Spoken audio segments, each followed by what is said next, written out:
Good morning, dear friends. Oh, have we got sound? Great. Could you hear that song? It's Jennifer Barazon.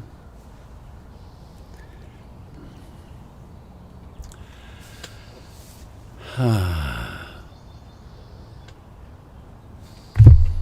forgot to look up the date. What is it? It's Wednesday, the 3rd of June, 2020. I remember in my youth looking forward to 1984, and the Club of Rome had predicted the crossing of the supply and demand curves, and it was going to be the end of life as we knew it. Who knew we'd have all these years of this? Challenging times. So I'm Robert Beatty, broadcasting to you from Eastern Beaverton, Oregon, the Portland Insight Meditation community, supporting this and supporting all of us in being more conscious and peaceful and caring. I have a poem for us this morning. William Stafford, once again.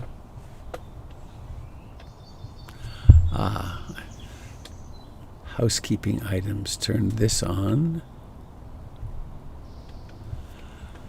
And that's on. All right.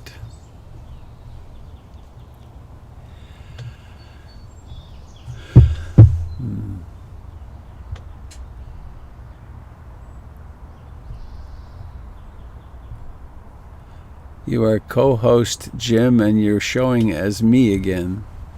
I think you can change your name. If you don't know the kind of person I am, and I don't know the kind of person you are, a pattern that others made may prevail in the world, and following the wrong God home we may miss our star. For there is many a small betrayal in the mind, a shrug that lets the fragile sequence break, sending with shouts the horrible effects of childhood, streaming out to play through the broken dike. And as elephants parade holding each elephant's tail, but if one wanders, the circus won't find the park.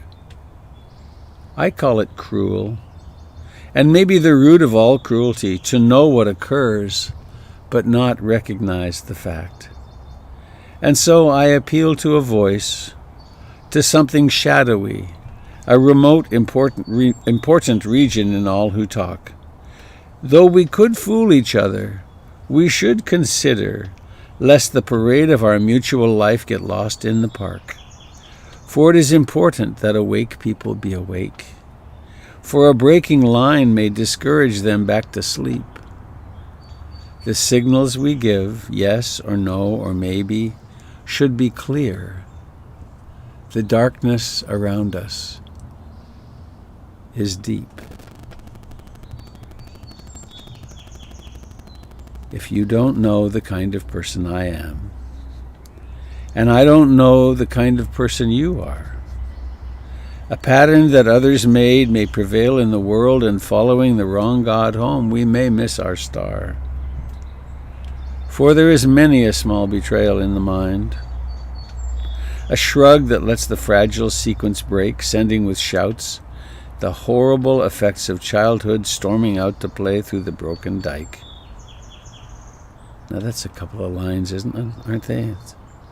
There's many a small betrayal in the mind, a shrug that lets the fragile sequence break, sending with shouts the horrible effects of childhood, storming out to play through the broken dike. And as elephants parade holding each elephant's tail, but if one wanders, the circus won't find the park. I call it cruel, and maybe the root of all cruelty, to know what occurs but not recognize the fact. And so I appeal to a voice, to something shadowy, a remote, important region in all who talk. Though we could fool each other, we should consider lest the parade of our mutual life get lost in the dark. For it is important that awake people be awake. For a breaking line may discourage them back to sleep. The signals we give, yes or no, or maybe, should be clear. The darkness around us is deep.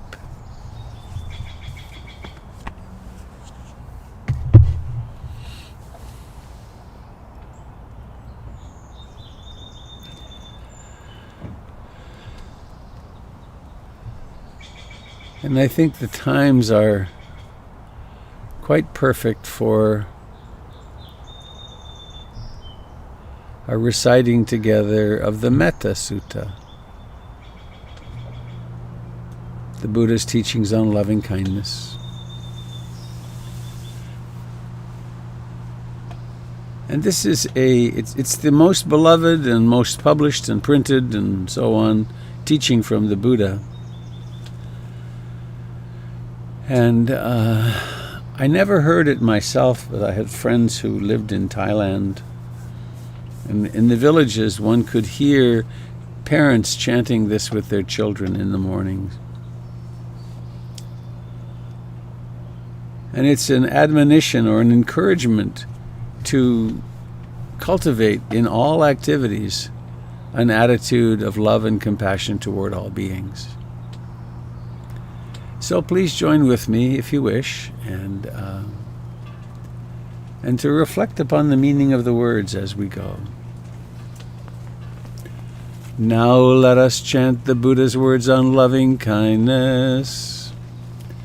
This is what should be done by one who is skilled in goodness and who knows the path of peace. Let them be able and upright, straightforward and gentle in speech, humble and not conceited, contented and easily satisfied, unburdened with duties, and frugal in their ways, peaceful and calm, and wise and skillful, not proud and demanding in nature. Let them not do the slightest thing that the wise would later reprove, wishing in gladness and in safety may all beings be at ease. Whatever living beings there may be, whether they are weak or strong, omitting none, the great or the mighty, medium, short, or small, the seen and the unseen, those living near and far away, those born and to be born, may all beings be at ease. Let none deceive another, or despise any being in any state. Let none through anger or ill will wish harm upon another. Even as a mother protects with her life her child, her only child, so with a boundless heart should one cherish all living beings, radiating kindness over the entire world, spreading upwards to the skies and downwards to the depths, outwards and unbounded, freed from hatred and ill will, whether standing or walking, seated or lying down, free from drowsiness, one should sustain this recollection. This is said to be the sublime abiding, by not holding to fixed views, the pure-hearted one, having clarity of vision, being freed from all sense desires, is not born again into this world.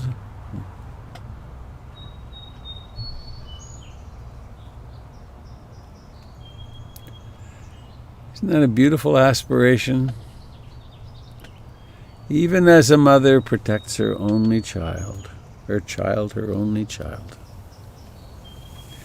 But to all beings, casting no one out of our hearts. Which doesn't mean people can't be held accountable for their actions. It means that we keep our own hearts developing and loving and compassionate to the best of our ability. And of course, we include ourselves in those who are worthy of our love and compassion.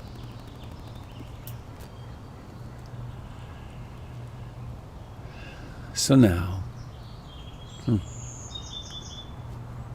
in this moment just now when the sun has come over the house, bright light coming through the fabric, warmth on the left side of my face. Notice the temperatures around you. Notice the temperature, the fire element as it shows itself in this that is your body for a while.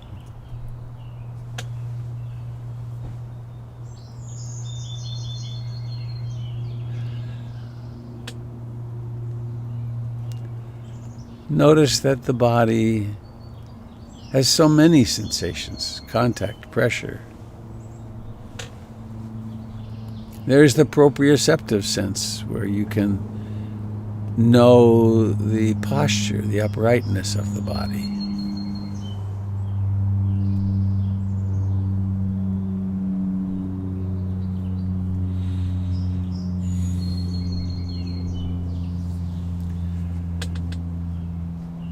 Notice the aliveness in the hands.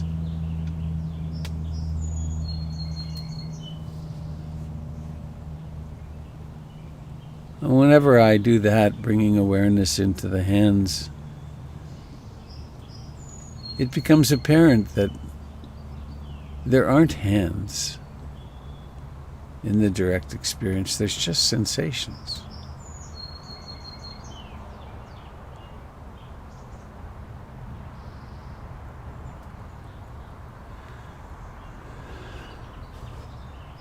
And as it has been for such a long time or such a short time, the body breathes.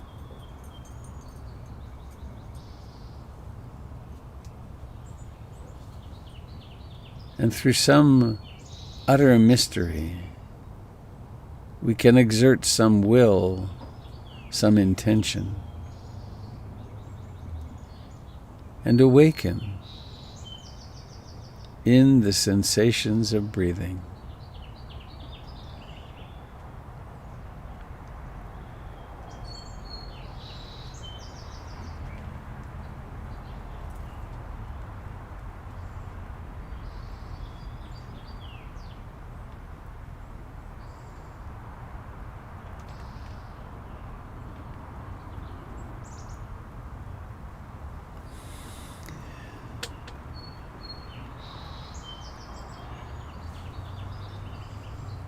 Each breath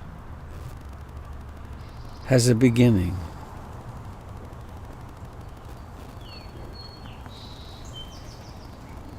It comes out of nowhere.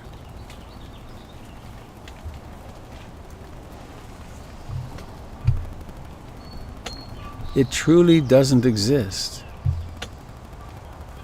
and then it's born.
And as we cultivate concentration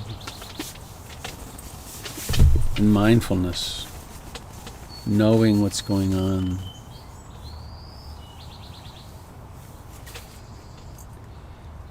these mental factors don't exist in a vacuum.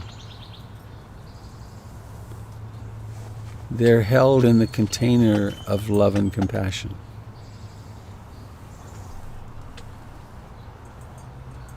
Wishing in gladness and in safety, may all beings be at ease. Whatever living beings there may be, whether they are weak or strong, omitting none. Which then means, of course, that it includes oneself.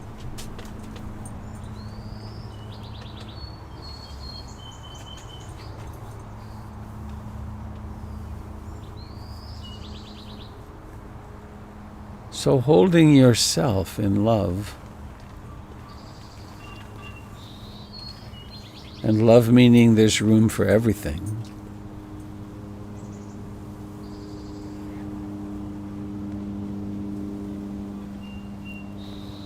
there's room for sounds, hearing,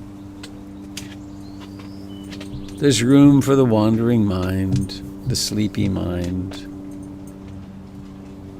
the mind that's caught in desire or disliking.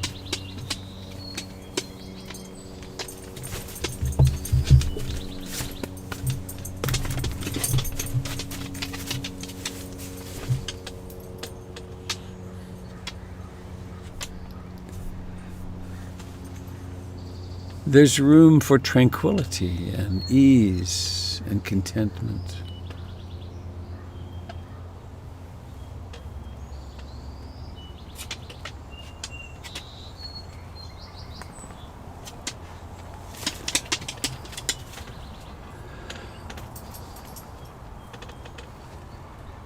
And so with the emergence of each breath, why not climb in? Allow the breath and the attention to it to contain you as a hammock would if you came across one.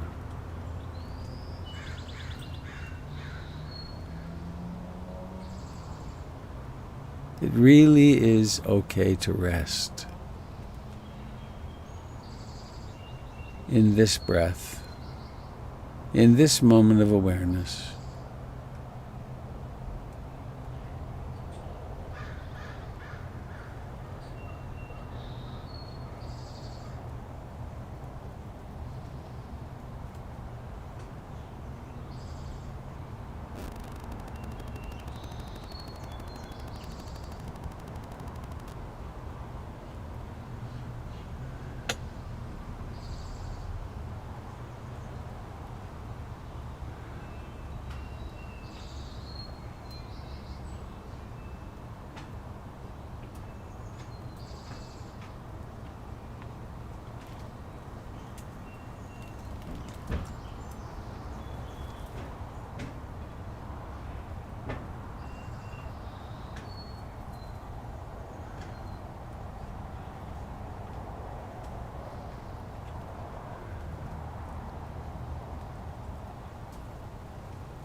And we practice clarity in our intention for this period of time.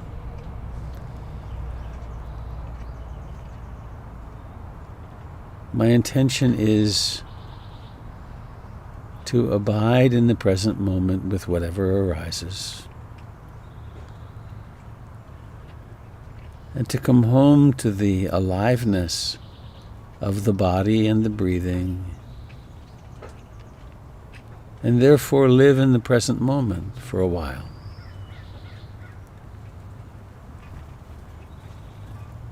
It can be quite a relief to know that for the next half hour or so, I know what I'm going to do with my life,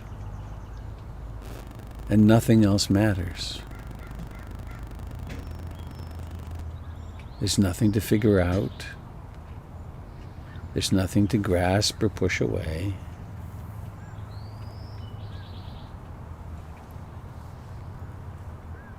It's simply to rest in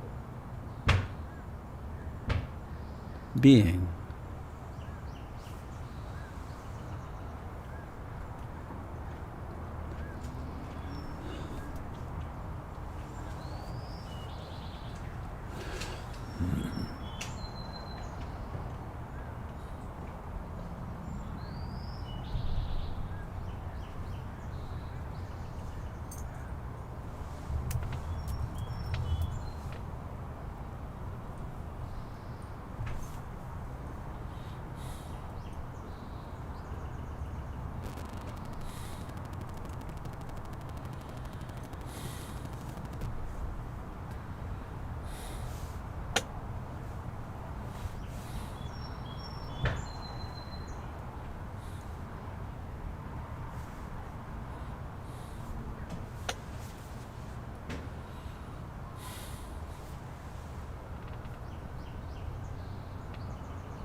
Allowing ourselves to just sit,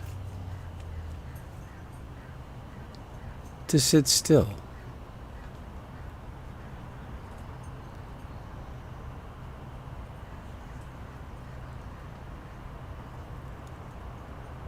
And in this still sitting, the magical display of phenomena in consciousness dances on.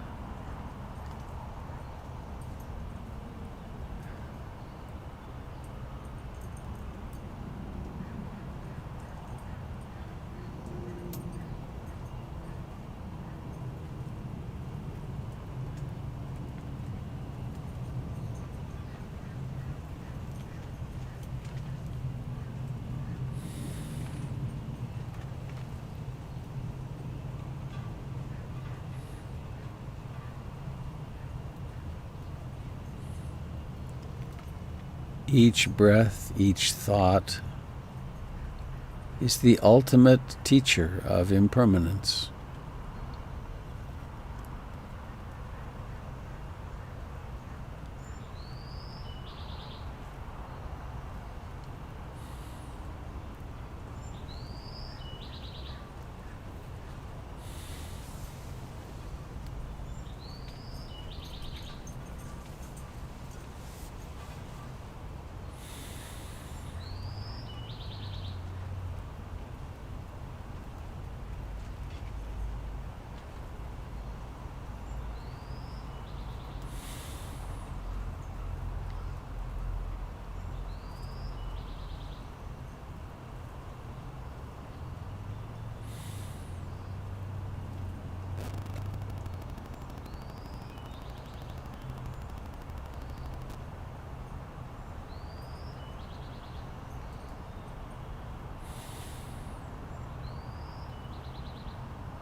Let none deceive another, or despise any being in any state. Let none through anger or ill will wish harm upon another. even as a mother protects with her life her child, her only child. So, with a boundless heart, should one cherish all living beings, radiating kindness over the entire world, spreading upwards to the skies, downwards to the depths, outwards and unbounded, freed from hatred and ill will, whether standing or walking, seated or lying down. Free from drowsiness, one should sustain this recollection.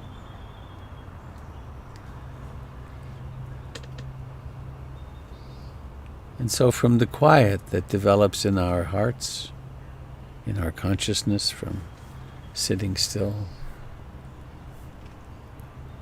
let us wish all beings well. All beings without distinction. Those who are near and dear to us. Think of a friend. Wish that friend well. These practices may or may not have an effect on the other person, but they definitely have an effect on us.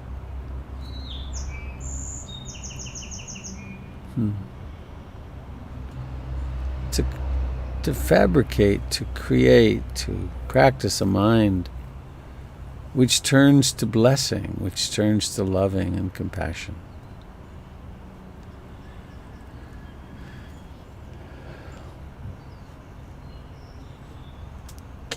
Think of the person or persons that occupy in your heart-mind the position of enemy or the other, the bad other. Wishing them well. Wishing them to feel loved, cared for. Wishing for them to restrain their unskillful actions.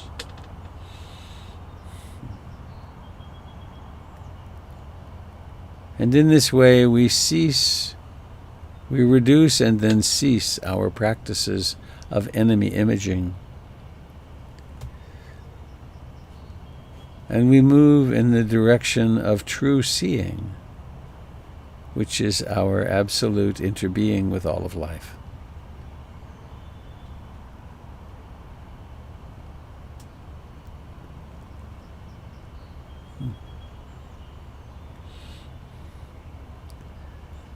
May all beings everywhere share in the merits of our practice.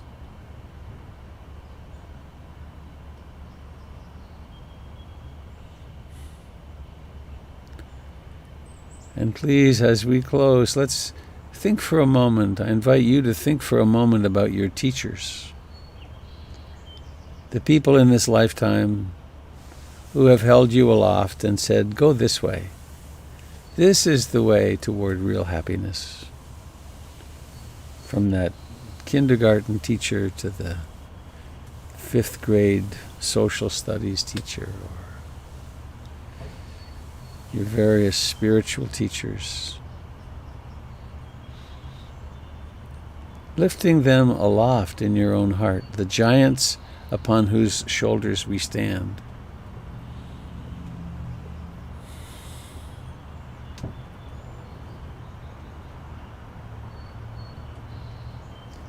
And now, very mindfully noticing the location of eyes, and notice where the head is relative to the rest of the body, not as an idea, but as a proprioceptive knowing.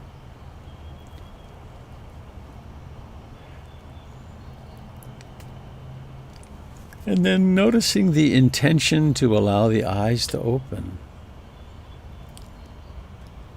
It's no small thing to observe intention, because intention allows us to shape the destiny of our lives. To not be simply reactive to life, but at least sometimes to be choiceful, capable. And then when your eyes open, you will see a screen. If you're on a computer, it's got, how many is it? It's 25. 25 little thumbnails into someone's life.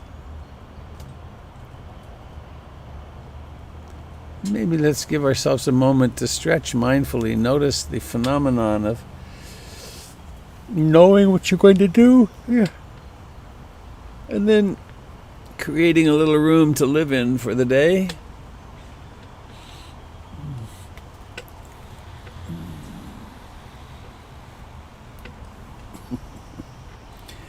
Whenever I stretch mindfully, I have the thought, I remember the time when I was stretching in order to become more flexible and so on, and now it's become, well, I think I'm as flexible as I was yesterday.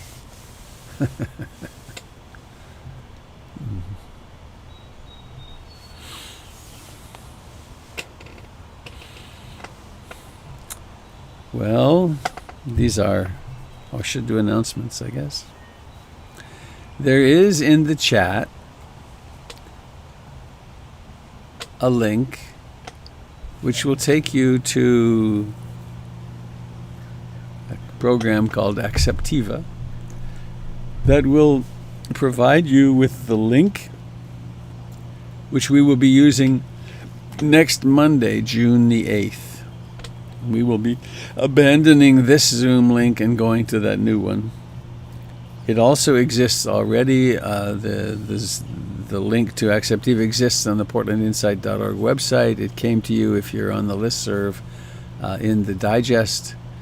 And actually next Monday, if you get completely lost and come here, there will be someone, Molly Balin, will be monitoring this site and directing you, go there. One other thing, this Saturday, Betsy Toll and I will be offering from 9 to 1 a day or 4 hours of meditation and reflection on how to use this time, this challenging time, to help us wake up and to become to open to the pain that's here.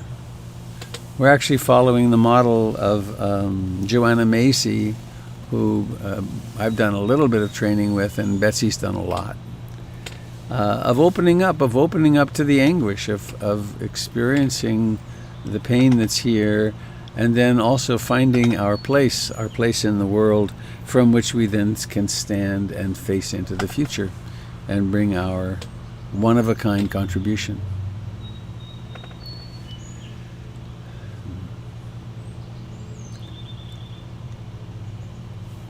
And I guess the word contribution trips me into, if these broadcasts are helpful to you, inspiring, life-changing, please consider going to portlandinsight.org and making a contribution to support the organization and to support yourself in the practice of letting go. And the best thing for the center is to do a monthly contribution through the Stewardship Circle and to feel the delight in the giving. I have wondered how to respond, if to respond, to what's been happening socially, politically in our cities. And my daughter sent me an image this morning that I'm going to share with you. It's quite powerful, so I just say that. And I'll read it as well, because it's a little hard to read the details.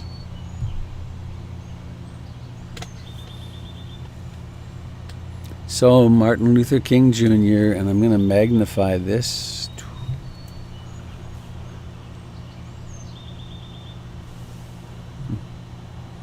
Wow, look at that.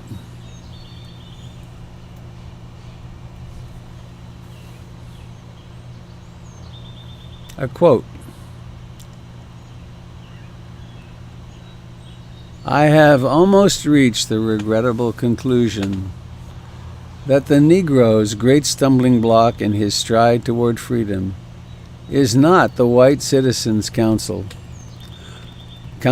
or the Ku Klux Klanner. It is the white moderate who is more devoted to order than to justice, who prefers a negative peace, which is the absence of tension, to a positive peace, which is the presence of justice, who constantly says, I agree with you in the goal you seek, but I cannot agree with your methods of direct action.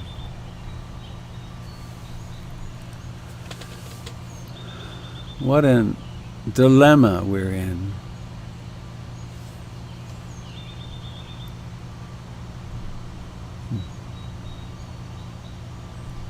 Though one thing remains clear to me, and that was part of why I started the morning with the Loving Kindness Sutra, the Metta Sutra. If we lose track of that, and we get lost in the anger or judgment, can I show you on Facebook?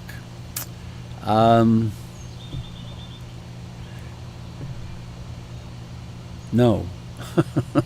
I'm sorry, I can't. I will post this to the listserv and also to my blog, portlandinsight.org/blog. It's a picture of Martin Luther King Jr. with that quote from him.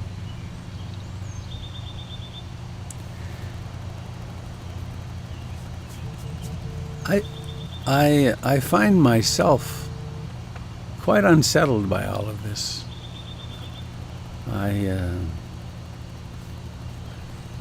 Jennifer convinced me to go for a walk in Forest Park yesterday. It's the first time I've been in the forest in a long time. It's so huge. There's millions of ferns, and it took more than half an hour before I could shed the turmoil and that I could actually be in the forest.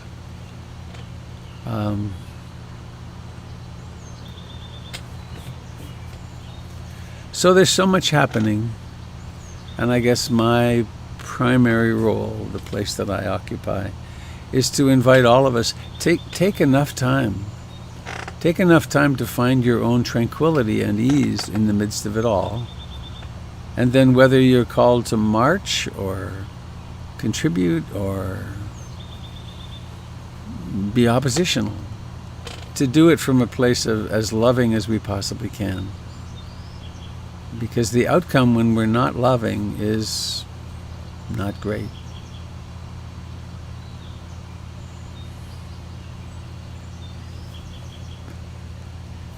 So there's a something here on the chat. What's that from Janet? I get the PIMC emails, but I don't believe I am on the listserv. How does one get on or find the listserv? Well, there's a failing of the website. Jim, could you respond to that, please? Maybe check out the website. I forget how they get on the listserv. You could also you could send an email to avi@portlandinsight.org and ask to be put on the listserv. There's a smooth way to do it. avi@portlandinsight.org and say, please put me on the listserv. And then you'll receive an email that you'll have to respond to be on the listserv. Okay. I think that's what I have to share this morning, and I want to open up the floor, so to speak, to whomever has something else you'd like to offer to the community. Remembering to speak from the heart, be brief, speak with an intention of healing, and speak about your own direct experience. Our opinions about other people and things don't help us much. Robert? I hear a voice. It's Karen. Hello, Karen. So, what you started with today with the Buddha's words on loving kindness, really helped me because, like last night, my son was out protesting, and then when they were going home, marching in the street, there were cars that were like accelerating through the crowd, and they had some close calls there, and it's, creates so much anger in me that people would do this. But that helped me to just kind of focus my mind on keeping an open heart and focusing on all these peaceful protesters and just trying to keep them safe with my intentions of metta and keeping all that love out there for them. And then also, apparently there was a truck driving through the police recklessly last night as well. Different vehicle. So it's both sides, keeping everybody safe during this time.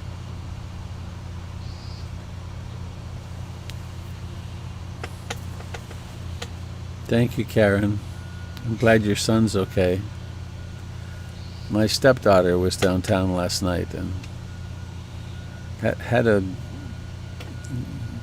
bad encounter with the police, where there were suddenly there were flashbangs going off and tear gas and apparently with no provocation. Who knows? But it's a very unstable time. People are so well. Adrenaline adrenaline is not the greatest wisdom creator. It can bring out our least developed sides.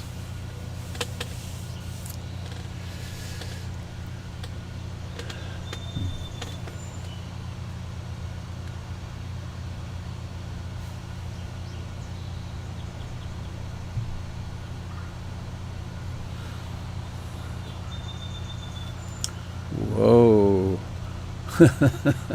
All of this, the heat just turned up in here. Another whole lot. In fact, I'll take off some clothing. Robert. I hear Tim. Hi. Hi, everybody.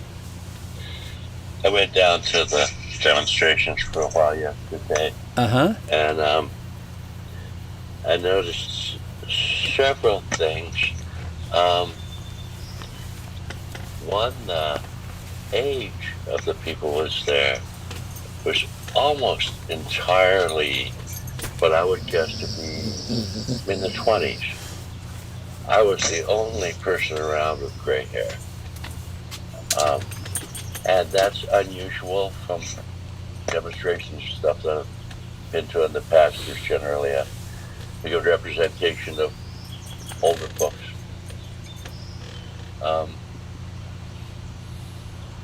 The people were peaceful, and I felt sincere. But just crammed together like sardines. It really made me nervous in terms of the need for social distancing, and I just distanced myself. I sat across the street. When I got too crowded, I went down the block. But I thought I didn't like to see all those people packed in together like that. And I thought how wonderfully effective it would have been. There were a lot of people there.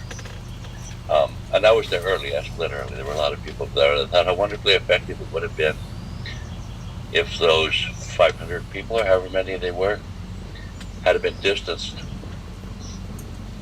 6-8 feet apart.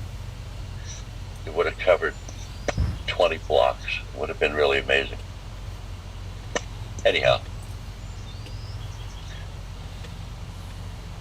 and what I came away with is I'm so proud of these young people. So proud of these young people. I think most of the violence is coming from provocateurs. Yeah. And most of the people that are gone down there are gone down there sincerely for the right reasons, with sincere hearts. And it's very reassuring to me to see 20-year-olds doing this. Mm-hmm. Thanks, Tim. Robert, could you turn your volume up a little bit? Several people are having trouble hearing you. Well, let's see. How's that? That better? It's as much as I can get out of this thing. It's starting to go all red. It's probably, I hope it's better. Maybe it's just in Beaverton. Erin and I can't hear you. I think she's in Beaverton. That's very odd. Well, I just, I'm getting the clipping red light Okay. that says don't do more. Yeah, it's better now. Also, I can get Loud and clear here. if I get closer to it, it's better. Hello there. I'll be like the rock stars. Hello, I'm talking into my microphone.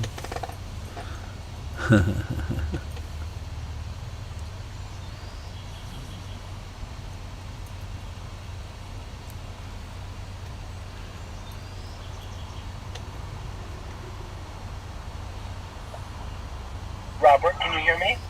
I hear, yes. Hi, this is Robert. I have a question. You talked a little bit last week in regards to the practice of loving kindness and how that practice might relate to different divisive issues in society. And I think you said in the context of loving and kindness, there may be very little value in taking a side. Was that the concept that you were putting forth? I don't know. I don't think so. I think Or- sometimes, if we are really rooted in love, we find ourselves forced to take a side. Like, for instance, to take a side against child abuse, or to step in if something bad is happening, even at risk of one's life. But to do it with love rather than hatred or being freaked out. Is that making sense? Go ahead. Yes, it is. And it was also during the same discussion where I think you shared the story of a march that you were participated in when you had your 3-year-old in your arms, On my shoulders, yeah. older, and you had a conversation with somebody who was there for crowd control. Yeah, with the police. Right. Yeah. And with the officer who was in charge of the heavily armored, the SWAT team or whatever they're called. Yeah, as they were leaving, I stood in front of him and he came and met me, and we had a beautiful interaction where he said, "Yes, sir, I think we all played our parts really beautifully today." Yeah.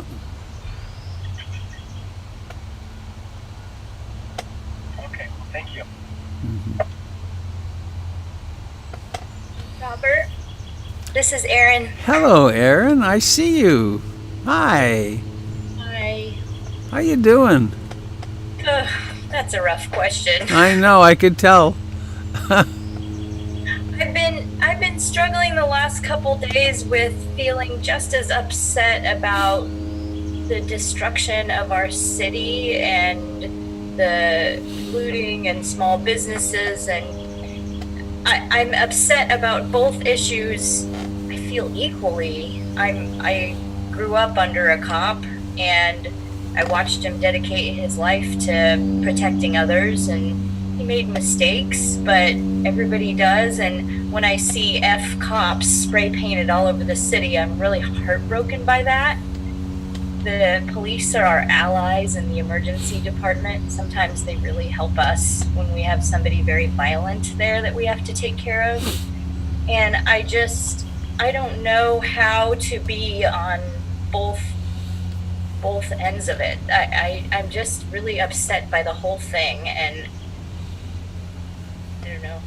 that story has a point, but how do you sit in the middle? And I find it very painful to sit in the middle. I find there's a lot of grief, and it's human suffering is just terribly painful, and the madness, the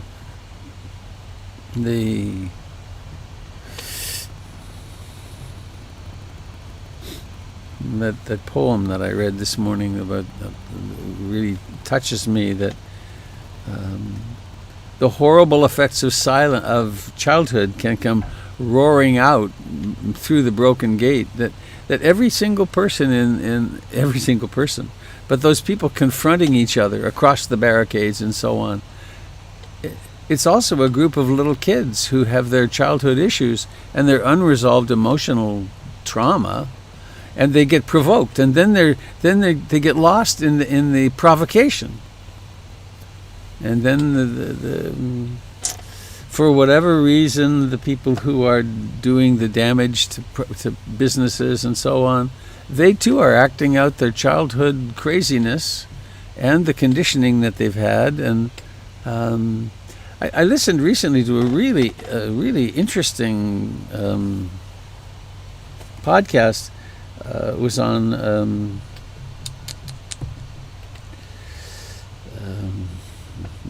The Daily. Michael Barbaro in the New York Times. It was a 5 or 6 edition story that's called Down the Rabbit Hole, and it's this one section of it is how this fellow, through what he was offered to watch on YouTube, became right-wing radicalized over the course of a year. They went back and they looked at everything he'd been watching. And so the people being very complicated about this, the people on all sides of the issues have fallen into their conditioning and are acting it out. And some of it is really violent and unskillful. I'm not being very clear here, but and I've read and heard a couple of very interesting. Trevor Noah did a really helpful thing. That if it's very difficult to understand why people would riot, but when one puts oneself in the shoes, particularly with African Americans, of 400 years of being oppressed, we do really wild things when we've been oppressed, and when I can hardly imagine what it's like. I've been pulled over by the police a few times, but it's always because I've done something. You know, I rolled through a stop sign, or I was going way too fast, and but to imagine being pulled over 25 or 30 times a year for being a black man in a car, I mean, the anger that would build in that, and the powerlessness would be just. It's hard to imagine. So I don't know if this is any help, but I too find it's very painful what's happening to stay open to, and I have to titrate my news. I think I'm still taking in a bit too much, maybe a lot too much, but it doesn't take much to see the pain of it all.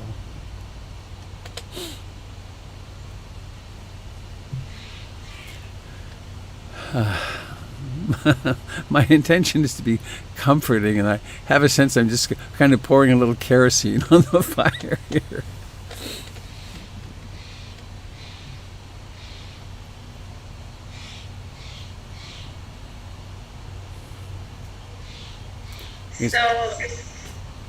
Go ahead. No, I think I've said plenty. I struggle with this. I don't condone violence necessarily, but I can see where people are coming from. But I've participated in a lot of nonviolent demonstrations, and a fair number of those were completely ignored by the press and the politicians and the general population. even when there were thousands of people that showed up. And so I'm really like torn on this, in that like I don't condone violence and I don't want to participate in that at all. But at the same time, people are dying, and change, it needs to happen. And I don't know how change happens without that. Mm-hmm. And so I'm trying to like learn how to be okay with the violence. I'm also torn by the fact that, you know, much of the violence that is going on is these young white men, a lot of it anyway, from what I hear. But at the same time, the you know, there's been so much conflict between the Black community and the police that I can see folks being less empowered to participate in the riots if they're colored. And so, yeah, there's a lot of conflicted emotions there. I'm not quite sure. Your quote today kind of brought that up, that I don't know what to do. I don't want to participate in violence, but I want to see that change happen, you know? Amen.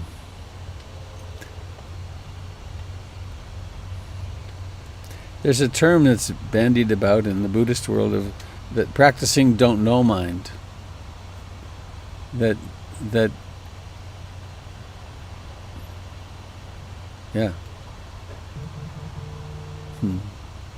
I just got a text from someone, KB, saying, vote.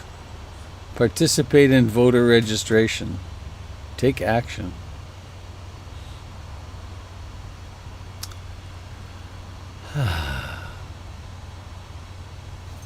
I sure would like to know something, but other than attempting to stay loving and keeping my heart open to all, I don't know much.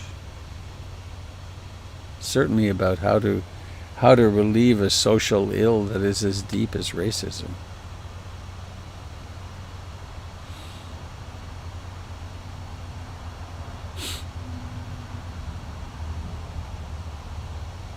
Systemic, structural,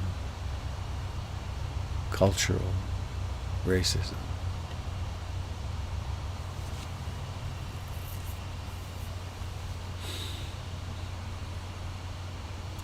There's going to be more happening at PIMC, I know, about these issues. There's at least 2 threads that I saw on the listserv of people wanting to study and to get together and to work on these issues. So I think it's coming to the fore for us.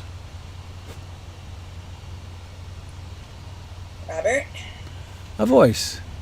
Hi, it's Trisha. Hi, Trisha. Hello. Hi. You're back. I've been back for a long time, actually. Oh, I've well, been you're back for 6 weeks, 7 weeks longer.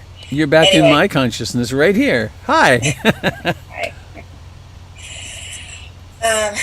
I posted on Facebook the other day. I started out posting something else, and what ended up coming out of me was that my own experience growing up was in a slightly racist family, not too overtly, but definitely overtones of racism, especially from my father. And what I see in myself still are pops of that come out when I'm least expecting it, when this feels really vulnerable to share, but like, you know, if I see a Black man walking towards me, you know, that there's just this sense of, oh, and then I catch myself and I'm like, why am I thinking that? You know, why do I still have this fear embedded in me when I don't feel that way in my heart or in my mind, in my in my beliefs, but it's still in my mind, you know, and it's this childhood that you were talking about earlier in the poem, these childhood things that are still lodged in me, and that I know that this stuff that's just still really small in me, that the police officer with his knee on George Floyd's neck is just a gross manifestation of that little bit that's still in me. Yep. And And I do feel that my job, my biggest job, my best job is to be able to root that out in myself, and that I have a feeling that this is what is being asked of us from the Black communities, from people of color, is to examine our own deeply embedded internal racism that that we might not like to admit to or want to admit to, but that is still sitting maybe deep down in many of our psyches. And on Monday, there was a thread that went around on the chat about the course that's available called Awakening to Whiteness, or some. I think that's it. And I am very willing to take the lead on making that happen within PIMC for anyone who's interested in taking part in that course. My understanding is it's a once a month meeting over 6 months that is from a Buddhist perspective. It was developed in part by Spirit Rock, in part by Tara Brock's organization, and has been offered at the Zen Center here in Portland for numerous years. And I would be more than happy to be the point person to offer that here, because I know that's my next step. That's my work. Yeah.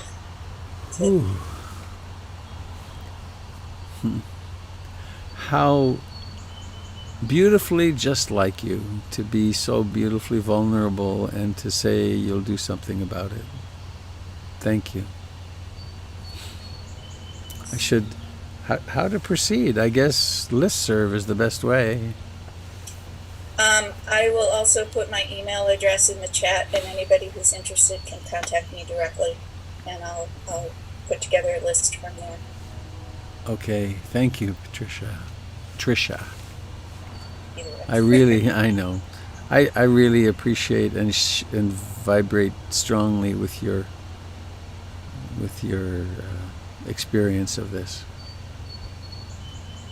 We all have these tremendously deeply buried biases that can come out at the most unpleasant times. Yeah. Thank you.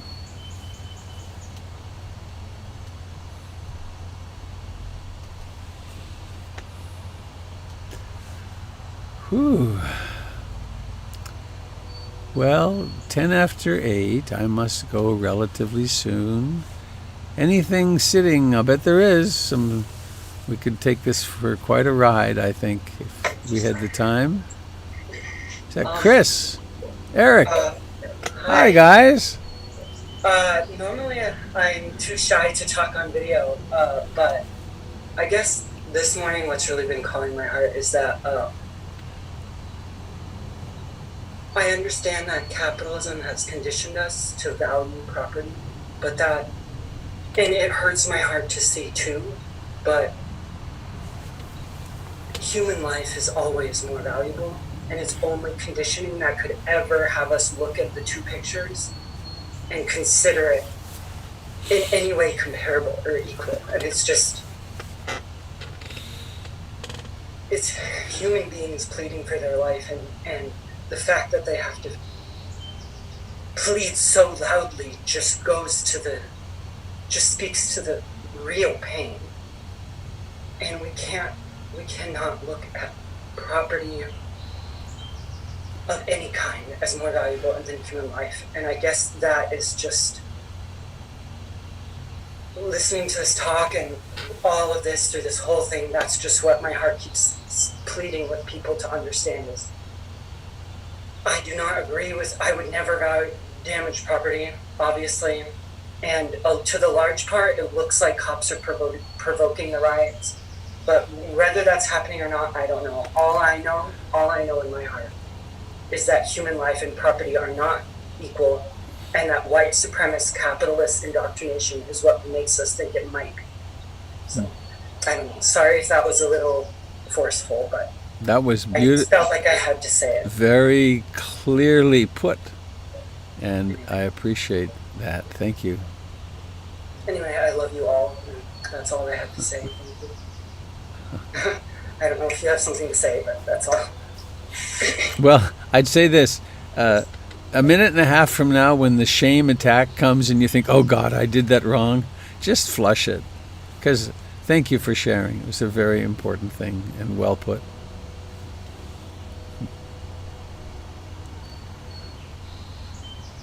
You guys are really beautiful there with that. The colors are all perfect. You're just a perfect montage.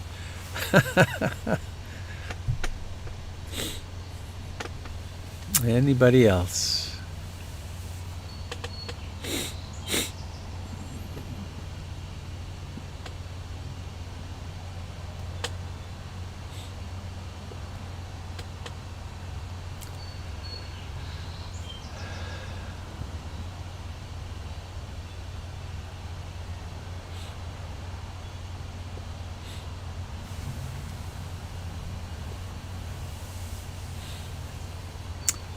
Well, perhaps it's time to... I just had an image of Mr. Rogers heading for his closet. Time to take off the sweater. You know. Now there was a beautiful human being. So I will unmute and we can sing our little song together, and I'll look forward to seeing you tomorrow if you can make it. And one change in the schedule is that last weekend when I was crashing, I realized I'm going to take Saturdays with no broadcast so that I have a morning that I can just not so much sleep in, but just sit probably. So, see you tomorrow, and let's do the loving kindness chant. Unmute all. May all beings be happy. May all beings be happy. May all beings be happy. Sadhu, sadhu, sadhu. Thank you, dear friends. May we all be safe and do our bit to bring love and compassion into the world. Thank you. Thank you. Bye-bye. Everybody. Enjoy your day. Here we go. Hello, Jilly. Bye, Robert. Bye-bye.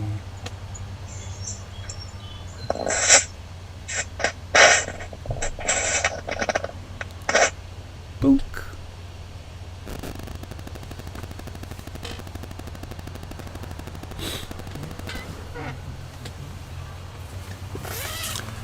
Goodbye, dear friends. Thanks for visiting.